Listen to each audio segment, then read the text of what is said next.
नाज़रीन आदाब, ख़ास बात में आपका खैर मक़दम है। मैं हूँ सैयद अहमद जिलानी। हमारी आज की ख़ास पेशकश है इमारत शरिया और वली रहमानी। जी हाँ, आज हम एक ख़ास शख्सियत, एक ख़ास इदारे पर बात कर रहे हैं। हिंदुस्तान में मुसलमान दुनिया की दूसरी बड़ी आबादी है। हिंदुस्तान में इस्लाम की आमद के साथ ही इस कौम ने दुनिया के गेसों को संवारने में नुमाया किरदार अदा किया है, ख्वाह वो मुग़लों के दौर हुकूमत से कबल का ज़माना हो या उसके बाद, या फिर हिंदुस्तान से अंग्रेज़ों को खदेड़ने के लिए कोशिशें। उलमा ने हर ज़माने में लोगों की रहनुमाई और इस्लाह के लिए नुमाया खिदमात अंजाम दी हैं। 1921 में बिहार के फुलवारी शरीफ में इमारत शरिया के नाम से इस इदारे की बुनियाद रखी गई।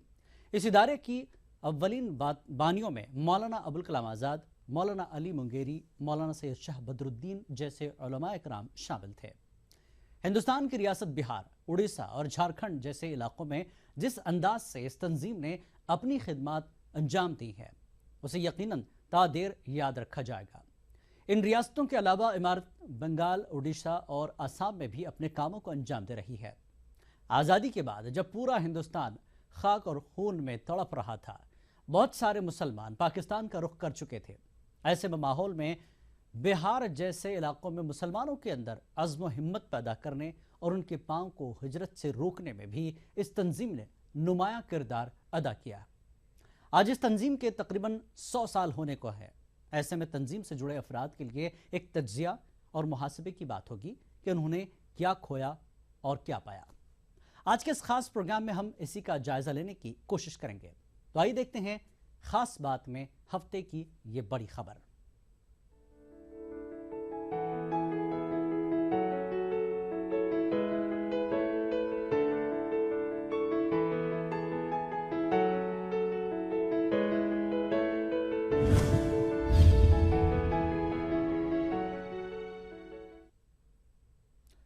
मारूफ इस्लामिक स्कॉलर मौलाना वली रहमानी इमारत शरिया के 7वें अमीर मुंतखब किए गए हैं। इमारत शरिया में अमीर शरीयत का ओहदा सबसे बड़ा होता है और अमीर का इंतखाब जमहूरी तरीके से होता है। इससे पहले कि अमीर शरीयत का इंतखाब के सिलसिले में हम बात करें, सबसे पहले हम जानते हैं कि इमारत शरिया का क्या काम है और वो क्या करती है।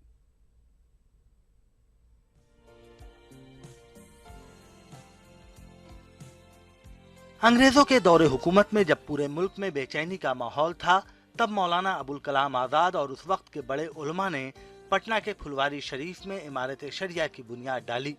मकसद पूरे मुल्क के मुसलमानों की मजहबी और समाजी नुमाइंदगी करनी थी। पहले अमीर शरीयत मौलाना शाह बदरुद्दीन कादरी को बनाया गया, जो खानकाह मुजीबिया के सज्जादा नशीन थे और अपने वक्त के बड़े आलिम थे। इमारत अपने 98 साल के सफर में उन लोगों के ख्वाबों को पाए तकमील तक पहुंचाने की कामयाब कोशिश की है, जिन्होंने इमारत को कामयाब किया था। पहला काम तो उनका यह है कि शरीयत का निफाज, शरीयत को मुसलमानों की ज़िंदगी में नाफिज किया जाए। दूसरा काम उसका यह है कि शरीयत का कानून, अगर उस कानून को कहीं से कोई नुकसान पहुंचता है तो उसका दिफा किया जाए। उस पर हमेशा इमारत शरिया ने काम किया है। तीसरा बड़ा काम उसका यह है कि जो हमारे मामला थे, चूँकि हमारे आइन ने हमको इस बात का इख्तियार दिया है कि आपस के हमारे जो तनाज़ुआत है उसको हम शरीयत के मुताबिक हल करें, इसकी हमको गुंजाइश दी है हमारे दस्तूर ने।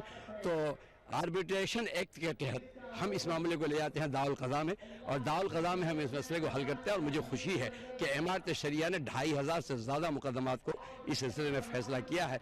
इमारत शरिया पूरे मुल्क के मुसलमानों की नुमाइंदगी करती आई है। शरई मामलों के साथ ही इमारत ने मुसलमानों की तालीमी, समाजी और सियासी मसलों को भी काफी हद तक हल करने की कोशिश की है। इमारत शरिया में करीब 600 मुलाजमीन हैं। दारुल क़ज़ा, दारुल इफ्ता के साथ ही इमारत दीनी तालीम, तकनीकी तालीम, मदरसे, अस्पताल, हेल्थ सेंटर कायम करने के अलावा कुदरती आफात आने पर लोगों की मदद करती रही है। वहीं गरीब तलबा को वजीफा, गरीब बच्चियों की शादी समेत दर्जनों स्कीमें चला रही है। इमारत का मकसद मुल्क में भाईचारा कायम करने के साथ ही मुसलमानों के फलाह के लिए काम करना है। देखिए, जहाँ तक हम लोग पहुँच गए हैं वहाँ से और आगे कदम बढ़ेगा। चाहे सियासी रहनुमाई के मामले हो, मुआशरती इस्लाह की बात हो, इक़्तिसादी हालात को बेहतर बनाने की बात हो। आप देख रहे हैं कि ये जो सीमांचल का जो खित्ता है اور یہاں یہ پروگرام ہوا، اس کے پیچھے کچھ اسباب ہیں۔ یہاں خاص طور پر مسلم اقلیت کی بڑی تعداد ہے اور یہ تعلیم میں، اقتصادی امور میں پیچھے ہے، اس لیے یہاں ایک نئی تحریک پیدا کی جا رہی ہے۔ اپنے کام کے معاملے میں عمارت کو ملک کے منفرد اداروں میں شمار کیا جاتا ہے۔ عمارت کے سبھی امیروں نے ملک میں امن و امان اور بھائی چارہ بڑھانے کی کوشش کی ہے، بلکہ عمارت اس کے لیے باقاعدہ مہم چلاتی رہی ہے۔ مساجد، خانقاہ اور اماموں کے تنخواہوں کا بھی عمارت انتظام کرتی ہے۔ بہار، جھارکھنڈ اور اڑیسہ میں عمارت خاص طور سے کام کرتی ہے۔ اس کے علاوہ ملکی سطح پر بھی عمارت کی کئی شاخیں ہیں۔ ہندوستان میں شریعت اسلامیہ کی خود کفالت کے سلسلے میں عمارت شرعیہ کی جو اپنی تاریخ ہے، اس کی کوئی دوسری مثال ہندوستان کی ملت اسلامیہ کے پاس موجود نہیں ہے۔ یہ واحد ادارہ ہے جو اپنی کمیونٹی نہیں بلکہ ہیومینٹی کے لیے وہ کارنامے انجام دیتی ہے جس سے اس کی تاریخ دن بدن روشن سے روشن تر ہوتی چلی جا رہی ہے۔ خاص طور سے عمارت آئندہ کچھ سالوں تک مسلمانوں کے تعلیم اور تجارت کو بڑھاوا دینے کے علاوہ ملک میں بھائی چارہ قائم کرنے کی اپنی پرانی مہم پر کام کرے گی۔ عمارت کی مانے تو عمارت بہار، جھارکھنڈ، اڑیسہ اور مغربی بنگال کے مسلمانوں پر خصوصی توجہ دے گی، ساتھ ہی پورے ملک کی نمائندگی کرے گی۔ کیمرامین دیپک کمار کے ساتھ محفوظ عالم، ETV نیوز، پٹنہ۔ عمارت شریعہ کے 7ویں امیر کی حیثیت سے اب مولانا ولی رحمانی عمارت کے کام کاج کو دیکھیں گے۔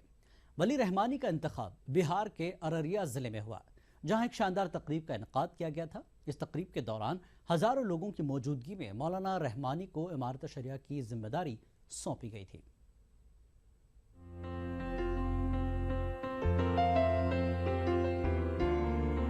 عمارت شریعہ ایک دینی ادارہ ہے، لہٰذا امیر کا انتخاب بھی دینی طریقے سے ہوتا ہے، جسے آج کی زبان میں جمہوری طریقہ کہا جاتا ہے۔ الگ الگ صوبوں کے 851 ایسے لوگ ہیں جو اپنے اپنے میدان کے ماہرین ہیں، انہیں امیر شریعت کے انتخاب کرنے کا حق حاصل ہے۔ ارریہ میں ہزاروں علماء کے بیچ اتفاق رائے سے 851 لوگوں نے مولانا ولی رحمانی کو عمارت کا 7واں امیر بنایا۔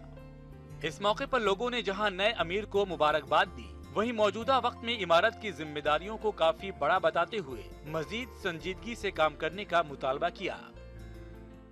ہر جگہ آپ نے خدمت کی، ہر محنت کی ہے، اس لیے مجھے امید ہے کہ جس توقع کے ساتھ ہم نے آج ان کو منتخب کیا ہے، انشاءاللہ ہماری توقع سے زیادہ یہ اس فریضے کو انجام دیں گے، اور نہ صرف بہار بلکہ پورے ملک کے اندر شریعت کا جھنڈا بلند کر کے یہ بتا دیں گے کہ اس ملک کے مسلمان یہاں مجبوری میں نہیں ہے بلکہ اپنی شریعت اور شناخت کے ساتھ موجود رہنے کے عہد کے ساتھ ہیں۔ ہم نے اس ملک میں شریعت کے ساتھ رہنے کا عہد کیا ہے۔ ہم ہر چیز میں کمپرمائز کر سکتے ہیں مگر شریعت کے معاملے میں ہمارا کوئی کمپرمائز نہیں ہو سکتا۔ عمارت شریعہ کے امیر شریعت پر ایک نظر ڈالیں۔ پہلے امیر شریعت مشہور عالم دین مولانا شاہ بدر الدین قادری بنے، جو خانقاہ مجیبیہ کے سجادہ نشین بھی تھے۔ دوسرے امیر شریعت مولانا سید شاہ محی الدین قادری بنے اور یہ بھی خانقاہ مجیبیہ کے سجادہ نشین تھے، اور انہوں نے 33 سالوں تک عمارت کی خدمت کی۔ تیسرے امیر شریعت مولانا سید شاہ قمر الدین قادری بنے اور یہ بھی خانقاہ مجیبیہ کے سجادہ نشین تھے، اور انہوں نے 10 سالوں تک عمارت کی خدمت کی۔ چوتھے امیر شریعت مولانا سید شاہ منت اللہ رحمانی بنے اور یہ خانقاہ رحمانی منگیر کے سجادہ نشین تھے، انہوں نے 34 سالوں تک عمارت کی خدمت کی۔ مولانا ولی رحمانی منت اللہ رحمانی کے ہی صاحبزادے ہیں۔ پانچویں امیر شریعت مولانا عبد الرحمان کو بنایا گیا اور انہوں نے 7 سالوں تک عمارت کی خدمت کی۔ چھٹے امیر شریعت مولانا سید نظام الدین کو بنایا گیا، جنہوں نے 17 سالوں تک عمارت کی خدمت کی۔ گزشتہ مہینے 17 اکتوبر کو نظام الدین صاحب کی وفات کے بعد 29 اکتوبر کو ارریہ میں مولانا ولی رحمانی کو عمارت کا 7واں امیر بنایا گیا۔ ولی رحمانی نے اپنے پہلے خطاب میں لوگوں سے کہا کہ حکومت پر منحصر ہونے کے بجائے اپنے مسئلے کو حل کرنے کے لیے اب خود اپنی طرف سے پہل کرنے کی شروعات کی جائے۔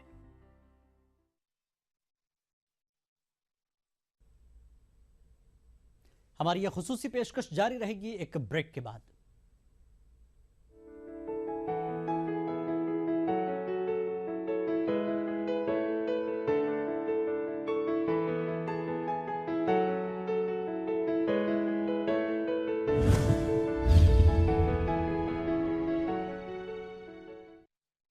दोबारा आपका खैर मकदम है हमारी खास पेशकश इमारत शरिया और वली रहमानी में। नाज़रीन, इस सिलसिले में मजीद बात करेंगे इमारत शरिया के जनरल सेक्रेटरी मौलाना अनीसुर रहमान कासमी से। मौलाना कासमी साहब, आपको क्या लगता है कि नए अमीर मुंतखब होने के बाद इमारत के बेहतर काम करने की क्या उम्मीदें हैं? वली रहमानी साहब जी की शख्सियत इस वक्त पूरे मुल्क में गैर मामूली तौर पर काबिल एहतराम है। बिल्कुल। चाहे all India Muslim personal board की बात हो या इमारत शरिया की या दीनी इदारों के तहफ़्फ़ुज़ की, उन्होंने अपनी खिदमत का एक ऐसी तारीख कायम की है जो काबिल तक़लीद है। इसलिए हमें उम्मीद है कि हमारा शरिया इनके अहद में और आगे बढ़ेगी, इसके तमाम शोबे तरक्की करेंगे जी। और बाद ऐसी स्कीमें जो पहले से ज़ेर गौर तो थी लेकिन अमल में नहीं आई थी, जी वो भी अमल में आएंगी, हमें ऐसी पूरी उम्मीद है। जी। अब और ये इमारत वजह शरिया है अपने कि- तौर पर एक कमेटी की शक्ल में पूरी तरह से काम करती है। वली रहमानी साहब के जुड़ने के बाद अगर हम वली रहमानी साहब की शख्सियत को देखें, उनके अब तक के कामकाज को देखें, तो आपको क्या लगता है कि वो थोड़ा सा उनका झुकाव शरीयत के कामों के साथ साथ जदीद उलूम की तरफ भी उनका झुकाव है? यानी कौम की इस्लाह शरीयत के आईने में करते हुए, शरीयत के तहत करते हुए जदीद उलूम से भी वो कौम को आरास्ता करने की सोच रखते हैं। तो क्या इस तरह के मंसूबों में वो और आगे बढ़ेंगे?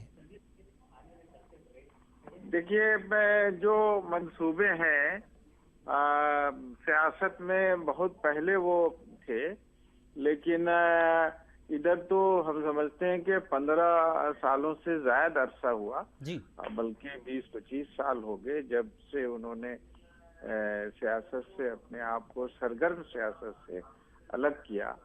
तो उस वक्त से तो लेके अब तक वो समाजी, दीनी, मिली कामों ही में मशगूल हैं जी। और इधर तो चंद सालों से उन्होंने all India Muslim personal board के प्लेटफार्म से जो दीनी तालीमी खिदमत अंजाम दी हैं, चाहे वक्फ का मामला हो या तालीम का, वो बहुत ही नुमाया है जी। और उन्होंने अपनी पूरी जिंदगी इधर हम देख रहे हैं कि जिस तरह सफर और हजर मिलाकर मिल्लत की खिदमत में लगा दी है, उससे पूरी मिल्लत की तवक्कुआत बहुत ही बड़ी। नहीं, रहमानी 30 के हवाले से अगर मैं बात करूं तो वो नौजवानों को जदीद तालीम से आरास्ता करने का भी ख्वाब रखते हैं। तो उस लिहाज से मुसलमानों में जो तालीम में पिछड़े हैं, और ख़ासकर अगर मैं बात करूं सीमांचल खित्ते की, जहां पर एक बड़ी आबादी है, वो पिछड़ी हुई हर लिहाज से, तो इनके लिए किस तरह का काम इमारत शरिया करेगी और वली रहमानी साहब करेंगे? देखिए, सीमांचल में इमारत शरिया का काम शुरू से रहा है जी। और ये जो इजलास हुआ वहाँ इंतखाब का, और इंतखाब के इजलास के बाद जो इजलास आम हुआ उसमें जिस बड़ी तादाद में लोग आए, उसने खुद ये वाजे कर दिया कि सीमांचल के लोगों की उम्मीदें भी बढ़ी हुई हैं और इमारत शरिया उन उम्मीदों को पूरा करने के लिए आगे भी बढ़ रही है जी। इसीलिए आप देखेंगे कि खुद हमारा जहाँ तक दफातर का मामला है, दारुल क़ज़ा वगैरह का, सीमांचल के तमाम अजला में है। और इसी तरह हम लोगों ने एक बड़ी जमीन पूर्णिया में लेकर ITI कायम किया और दीगर असरी तालीम के इदारे कायम होंगे। इसी तरह कटिहार में किया है। तो हमें ऐसा महसूस हो रहा है कि सीमांचल के तमाम अजला में असरी तालीम के भी इदारे कायम किए जाएंगे और दीनी तालीम के और जो मजहबी कामों के दफातर हैं वो तो है ही हैं। जी, इमारत का काम और साहब वली रहमानी साहब की हम कामों को देखते आए, काबिल एतबार और काबिल क्या कहेंगे सताए शख्सियत हैं। उस लिहाज से अगर हम बात करें, आपका काम दीन और तालीम के लिए तो हो रहा है, लेकिन सीमांचल की बात करें या पूरे मुल्क के मुसलमानों की बात करें, सियासी तौर पर कहीं ना कहीं पिछड़ा हुआ है मुसलमान या बिखरा हुआ है। उसको जोड़ने के लिए इमारत का काम किस तरह से होगा ताकि मुसलमान एक ताकत के तौर पर जुटकर अपने सियासी शऊर को बेदार करें और मुल्क और कौम के लिए कुछ खिदमत अंजाम दे सके? देखिए, इमारत शरिया ने खास तौर पर अगर इस साल देखिए 2015 में, तो पहले हमने मई जून के महीने में پورے سیمانچل میں تعلیمی تحریک چلائی تھی، اس لیے کہ سب سے زیادہ پسماندگی مسلمانوں میں تعلیم کے راہ سے آئی ہے. جب تک تعلیم میں وہ آگے نہیں بڑھیں گے جی بالکل ان کی میں ترقی نہیں ہوگی. اور اسی کا نتیجہ ہے کہ جب ہم لوگوں نے ان کو آواز دی اجلاس عام میں ارریہ کے، تو میرے علم کے مطابق تاریخ میں امارت شریعہ کی یا کسی بھی دینی ملی مذہبی ادارے کی تاریخ میں اتنا بڑا عوامی اجتماع نہیں تھا جو ارریہ جی میں بالکل. قاسمی صاحب اگر بات کریں شعبوں کی تو امارت شریعہ قوم کے لیے وہ کون سے شعبے ہوں گے جو ترجیحات میں ہیں آپ کی، جو آپ کام کریں گے؟ دیکھیے جو ہمارے ترجیحات میں ہے وہ تعلیم ہے جی، اور قضا کا محکمہ ہے جی، اور اس کے بعد دعوت کا ہے، جی، جس کا کام ہے مسلمانوں میں اتحاد پیدا کرنا اور عام انسانوں کو جی ایک دوسرے سے جوڑنا، نفرت کو دور کرنا. اور جب تک نفرت دور نہیں ہوگی انسانی سماج سے، جھگڑے ختم نہیں ہوں گے، جی اس وقت تک تعلیم میں آگے وہ نہیں بڑھ پائیں گے. اس لیے یہ تینوں شعبوں کو ہم لوگ خصوصی اہمیت دے کر آگے بڑھ رہے ہیں. جی بہت بہت بہت شکریہ آپ کا، آپ نے اس مدعے پر معاملے پر روشنی ڈالی اور ہم بھی امید کرتے ہیں امارت شریعہ اسی طرح سے آگے بڑھتے رہے گی. ناظرین وقت ہے ایک بریک کا، بریک کے بعد پھر حاضر ہوں گے.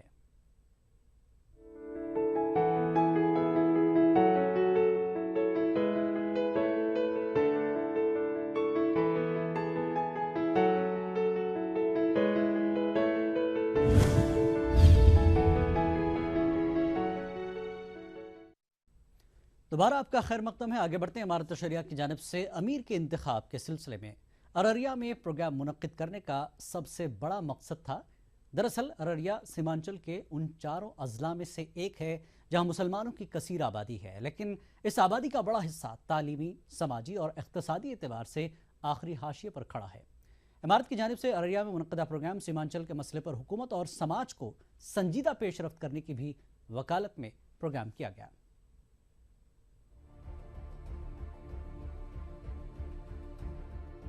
امیر کے انتخاب کے لیے امارت شریعہ کی جانب سے ارریہ میں منعقد اس پروگرام میں حصہ لینے ریاست اور بیرونی ریاست سے بڑی تعداد میں لوگ پہنچے تھے. اس میں سیاسی لیڈروں کی بھی کثیر تعداد تھی. اس موقع پر امارت نے سیمانچل کے مسئلے پر بھی لوگوں کو توجہ دینے کی اپیل کی. مولانا رحمانی کو مبارکباد دیتے ہوئے سیاسی لیڈروں نے مسلم سماج کے مسئلے پر یہ کہا: کا جو انتخاب ہوا ہے، میں اپنی جانب سے حضرت کو اور آپ سب کو مبارکباد پیش کرتا ہوں. ایک ایسی شخصیت کا انتخاب عمل میں آیا ہے جن کی پوری زندگی ملت اسلامیہ کی خدمت میں گزری ہے. معاملہ یہ ہوگا اس سیکولر پارٹی کو ہم نے جو حمایت کی ہے، کیا صرف فرقہ پرستوں کے خوف سے یا اپنے حقوق کے لیے بھی فرقہ پرستی کے خوف سے کیے ہیں، تو مبارکباد دیتے ہیں. لیکن ہم تو یہ کہیں گے کہ جب تک اپنے حقوق کی طلب اور اپنے حقوق کے حصول کے لیے ہم اپنے ووٹ کا استعمال نہیں کریں گے، ہماری حالت نہیں سدھر سکتی ہے. کیونکہ جو قوم غربت و افلاس میں دوچار ہو جاتی ہے وہ اپنے ایمان کا سودا کر لیتی ہے. شریعت کی حفاظت جہاں ہم پر لازم ہے، وہیں غربت و افلاس سے اپنی ملت کو نجات دلانا بھی ہمارا ایک فریضہ ہے. کشن گنج، پورنیہ، کٹیہار اور ارریہ کے لوگوں نے امارت کی اس مہم پر لبیک کہا. لاکھوں کی تعداد میں امارت کے اجلاس عام میں لوگ نظر آئے. علماء اور دانشوروں نے جہاں سیمانچل کے بنیادی مسئلوں کو حل کرنے کی حکومت سے اپیل کی، وہیں عظیم اتحاد میں شامل سیاسی دگجوں نے کہا کہ حکومت مسلمانوں کے مسئلے پر سنجیدہ پہل کرے گی. کشن گنج کے ایم پی کے مطابق ان کی طرف سے سیمانچل کی بے روزگاری کو دور کرنے کی کارروائی کی جا رہی ہے. تعلیمی ادارے کی یہاں کمی ہے، انفراسٹرکچر بہت ضروری ہے تعلیم کے لیے. ہمارے پاس ابھی کوئی بڑی یونیورسٹی یہاں پر ہمارے پاس علی گڑھ یونیورسٹی کی ایک شاخ قائم ہوئی ہے، لیکن پورے ہندوستان کے ہر کمشنری میں دو یونیورسٹی ہے. مگر ہمارے یہاں بھی یونیورسٹی کی کمی ہے. میڈیکل کالج نہیں ہے ہمارے یہاں، انجینئرنگ کالج نہیں ہے ہمارے یہاں پر، کوئی بڑا ہاسپٹل نہیں ہے. صحت کا مسئلہ یہاں پر بہت خراب ہے آب و ہوا کی وجہ سے، وہ ہمارا ایک بڑا مسئلہ ہے. اس کے علاوہ ایک بڑا مسئلہ ہمارا یہ ہے کہ روزگار فراہم کرنے کا ذریعہ یہاں پر دیا جائے. हम इसके लिए स्मॉल इंडस्ट्रीज के सिलसिले में मैं खुद इंडस्ट्री वाली कमेटी में मेंबर हूं और मैं पूरी कोशिश कर रहा हूं कि स्मॉल इंडस्ट्रीज को यहां पर लाया जाए ताकि उसके ज़रिए से हम बच्चों को रोज़गार फराहम करें। हम पलायन को यूं दूर नहीं कर सकते, उसके लिए हमको मुस्बत काम करना पड़ेगा। दरअसल इस बार के बिहार असेंबली इंतखाबात में मुसलमानों ने बड़ी खामोशी के साथ अजीम इत्तेहाद की हिमायत की। हालांकि हुकूमत बने अभी चंद दिन ही हुए हैं, लेकिन आम रवायत रही है कि सियासी पार्टियां मुसलमानों का वोट तो लेती हैं, लेकिन काम के मामले में मुस्लिम मसाइलों को नजरअंदाज करती रही है। इमारत के इस प्रोग्राम में हुकूमत पर दबाव बनाने की भी बात की गई। बिहार की सरकार को भी हमारी भागीदारी, हमारी हिस्सेदारी का मुनासिब नज़्म करना होगा। अगर वो नहीं करते हैं तो मुमकिन है कि इसके लिए बिहार के अवाम कुछ सोचने पर मजबूर है। यही बात आज हम तमाम लोग इस मुबारक मौके पर बिहार की सरकार को भी मौका देना चाहते हैं कि साहब वो हमारे मसाइल की तरफ तवज्जो दे और बिलखसूस मुसलमानों के 3-4 बड़े मसाइल हैं, जिसमें मदरसा, तालीम गाह, मुसलमानों के बहुत सारे ऐसे इलाके हैं जहां आज भी तालीम की रोशनी नहीं गई है। जुडिशरी में और पुलिस महकमे में मुसलमानों की नुमाइंदगी बहुत कम हो रही है। इस लिहाज से हुकूमत को चाहिए, बिहार की हुकूमत को, कि मुसलमानों ने जिस तरीके से उन पर एतमाद और भरोसा करके और सपोर्ट किया है और पूरे बिहार से उनको जिताया है, तो हुकूमत की जिम्मेदारी बनती है कि वो जुडिशरी में और दूसरे महकमों में मुसलमान बच्चों को बहाल करें। सियासी दिग्गजों ने भी अमीर शरीयत को मुबारकबाद दी है। साथ ही इमारत के कामों की सताइश करते हुए मुस्लिम समाज के फलाह के लिए पहले से भी ज्यादा संजीदा कोशिश करने की अपील की है। नए अमीर शरीयत ने लोगों को भरोसा दिलाया है कि इमारत मुस्लिम तबके के फलाह के लिए अपनी मुहिम आगे भी जारी रखेगी। कैमरामैन दीपक कुमार के साथ महफूज आलम, ETV न्यूज, अररिया। खास पेशकश इमारत शरिया में फिलहाल इतना ही। इजाजत दीजिए, आदाब।